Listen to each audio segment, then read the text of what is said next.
Measuring Classroom Items by Anna L. Goal: to learn about measuring in centimeters.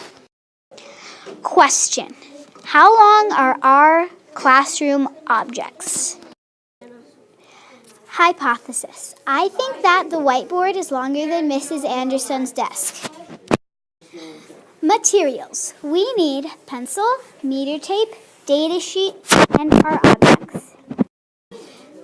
Procedure: list items, estimate, measure items, then find the difference.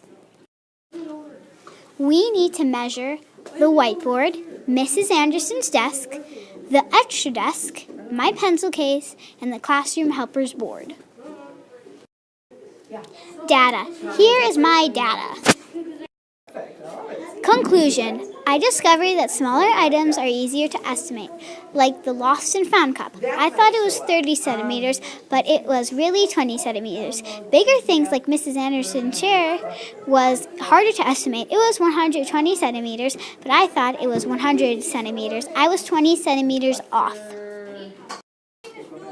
Opinion: I think this lab was really fun. I love measuring our classroom items. I wish we could do it again.